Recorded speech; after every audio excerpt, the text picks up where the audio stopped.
Hey everybody, welcome to True Crime Freaks, my new podcast. I want to tell you about the different ways you can support this podcast. One is you can go to my other podcast, Lights Camera Pro, where I interview TV and film professionals about their careers. And I also do movie reviews and TV show reviews. You can check out one of my online courses. I've got an Adobe Premiere Basics course and a Secrets of How to Start a Podcast course. Those are at thinkific.com. Just search them when you go there.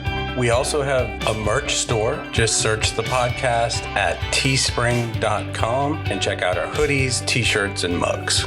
I also have a children's book called Feldman Runs Away, which is on amazon.com. You can always support the podcast by going to Apple or Spotify, wherever you listen, subscribe, rate, and review.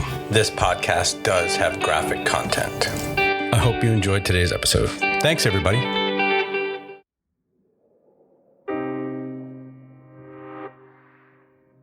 A divorced couple was going through a custody battle. She wanted to know what their baby was eating, when she slept, and what she was doing every moment she was with Dad. It didn't stop there. She convinced her parents to do the unspeakable. This is the Evelyn Moore murder by the Dorsetts.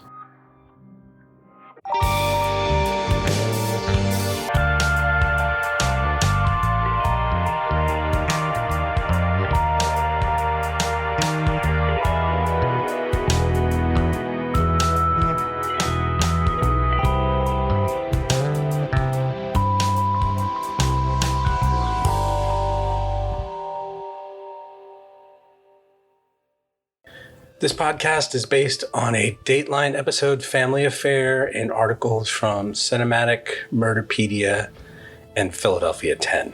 So this is one of the worst cases I have ever heard of. Not only did the wife ask her parents to commit murder, they agreed. So Kathleen Dorsett gets married to Evelyn Moore in 2007. She's an elementary school teacher and he is a salesman at a Honda dealership. The couple disagreed on how to care for their daughter. Kathleen was always telling Stephen that he was holding the baby wrong or feeding her wrong or giving her the wrong food. Everything he did was wrong. Eventually, they got divorced. Stephen went to live with his mother, Evelyn Moore. Stephen had very little time with the baby, and when he did have time, Kathleen wanted him to write down everything. What they did, what she ate, when she went to the bathroom. She constantly left Stephen messages on his phone. Stephen just wanted to be with his daughter when they had time together. Kathleen's parents, Thomas and Leslie Dorsett, decided to move to Florida. Kathleen's parents agreed to pay for Stephen to live in Florida for 6 months, but their plan in secret was to get rid of him. Okay, so at some point, Kathleen convinces her dad and possibly her mom. We don't really know if she was in on the murder. She was in on something else. We'll tell you about later, but we don't know if she was in on Stephen's murder. But Kathleen convinces her father to kill her ex-husband. Why? Because they're going to have to pay him $600 a month for 6 months when they move to Florida? No, because he's an unfit father in their mind. The sick thing is that the dad agrees. In the beginning, I just thought that this was the controlling ex-wife, goes too far, wants to control every single detail of her child's life. I've seen this before. I've lived in lots of cul-de-sacs. But no, she convinces the dad to kill him because he sees the daughter a few hours a week? That's crazy. And then even crazier, the dad agrees. Some of you might think I'm being too harsh on her, but wait. Listen to this entire episode. In the Dateline episode, they explained that Kathleen would bring her daughter to Stephen's work and let him hold her for a minute and then take her away, saying some comment like, you don't know how to hold her, or you're holding her wrong, and humiliating him in front of his coworkers. She sounds like a lot of fun. So Kathleen, the mom of this baby girl who's about 20 months old, hates the father. This has happened many times. And maybe even somebody said, I wish he was dead when they were talking about an ex-husband or ex-wife. But the crazy thing about this story is that she goes to her dad and says, I want him dead. Can you kill him? Let's make a plan. And he says yes. This guy was just a refrigerator salesman or worked with refrigerators or something. And the mom worked on the school board. And the daughter's a teacher. And all three of them, at least the father and the daughter, conspire to kill the ex-husband. And then they actually do it. They actually pull it off and go through with it. Absolutely insane and despicable that you can get, three people that are trying to kill people in the same family. That's unheard of unless it's some Texas Chainsaw Massacre movie. So the plan. Stephen is dropping off his daughter around 7:30 a.m. on August 16, 2010. Kathleen asked him to go get his tools out of the garage, and Kathleen's father, Thomas, leaps out of some bushes and smashes his head in with a heavy metal object. Some articles said it was a crowbar. The father then proceeds to choke Stephen with a rope because he isn't dead yet. Like, what kind of person does this that isn't like a serial killer? I mean, this is the father of his granddaughter, and he's murdering him in a driveway? Okay, so this is the really messed up part. Kathleen comes outside and sits in front of Stephen's dead body in the driveway because a neighbor has come out of her window and said, what is all this screaming about? I heard a man screaming. And she says, oh, everything's fine. Just go back inside, while she's sitting or standing next to his body to block her view of the body. This is so insane and calculated. It's premeditated. Can you believe she was an elementary school teacher if she taught one of your kids? And how did the father think after 66 years on this earth, just being normal and having a normal job, that it was okay to kill his son-in-law? It seems as if these parents did whatever their daughter wanted, even murder. So Kathleen and her father load the body into Stephen's mother's car, into the trunk. Then the father drove to Long Branch, New Jersey, and paid a man, Anthony Morris, $3,000 to burn the remains of Stephen in his trunk. I don't know why he just didn't do this himself. He's already murdered someone, but he pays this guy. So I figured it out, and it would have cost the Dorsetts, Kathleen and her parents, $3,600 to get Stephen settled in Florida, according to an agreement that the Dorsetts had with Stephen's attorney. So instead of paying $3,600 for this guy to get settled in Florida, they pay $3,000 to burn him after they murder him. So it wasn't about the money. It wasn't about the money at all. They just wanted to get rid of him. Or she wanted to get rid of him and the parents went along with it, which is the more likely story. Later on, it was discovered that the family joked about feeding Stephen to the alligators in Florida when they moved there. Wow. So you killed your son-in-law because your daughter thought he was an unfit father. Was he abusing the child? No. Was he doing drugs? No. So why was he unfit? Because your daughter didn't like the way he held her? Are you kidding me? Thomas Dorsett, Kathleen's dad, said that his granddaughter was his whole world. Now he gets to sit in jail while Stephen's mom raises his granddaughter. This was premeditated murder, and he even knew what he was doing later because he paid someone to burn Stephen's remains in the car. So it wasn't like, oh, I just killed him in an instant and I didn't think about it and it was passionate. And this was premeditated, and then even after it, he knows what he's doing because he's paying someone to get rid of the body, to burn the body, which desecrates the remains because they can't even bury him. Discussing anger towards the 42-year-old Moore that grew over time, Thomas Dorsett told Superior Court Judge Anthony Malachi Jr. that he tried to have drugs planted on his former son-in-law. When that failed, he said he began plotting with his daughter to kill Moore. What? Planting drugs didn't work, so they killed him? Watch out for your exes, people. They might be planting drugs on you or plotting to kill you. Are these people normal? There must be some mental health issues we don't know about. the judge did say that Kathleen was a narcissist. Here's audio of Kathleen pleading guilty in court to the charge of murder from the app website.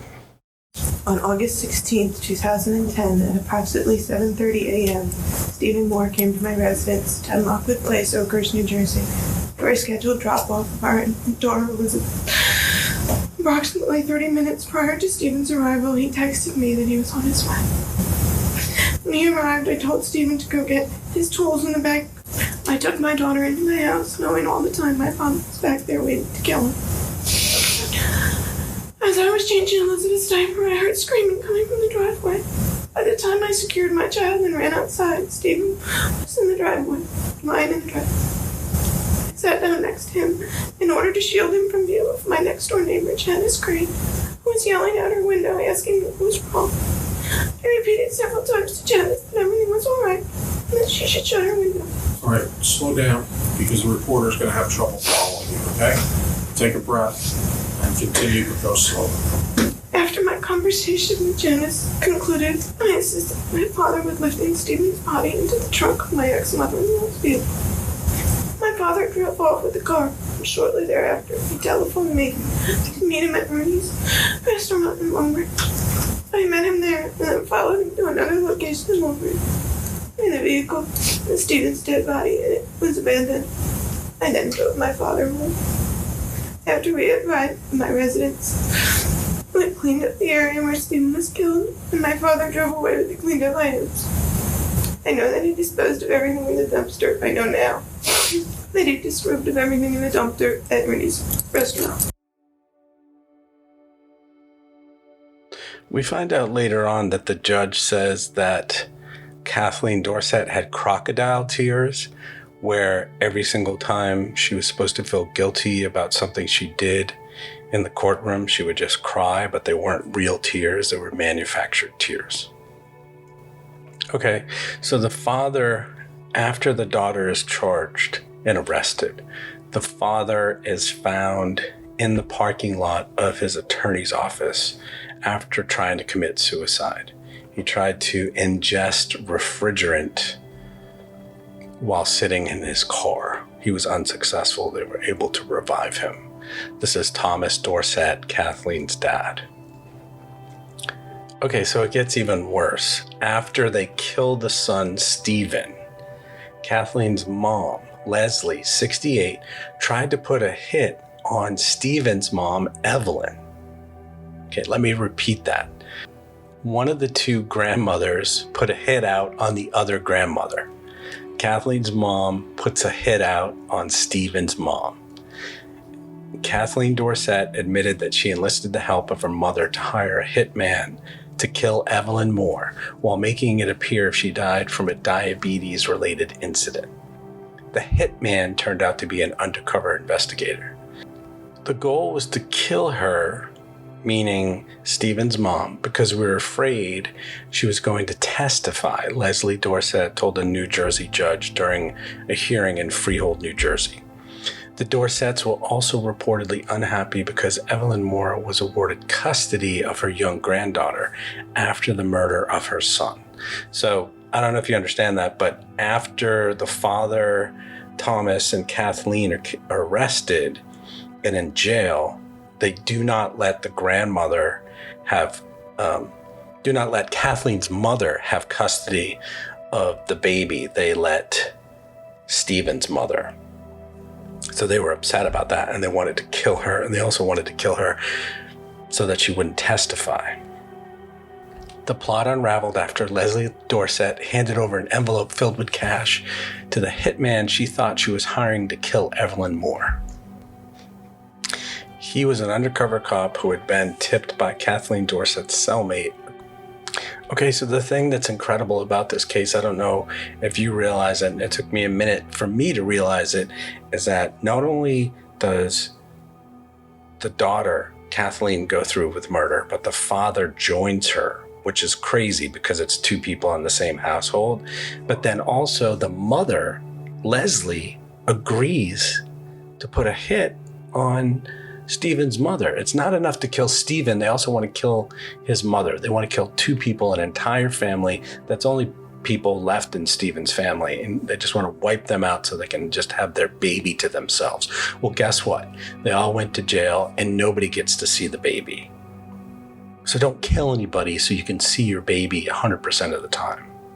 It's not a good idea. Okay, let's talk about convictions.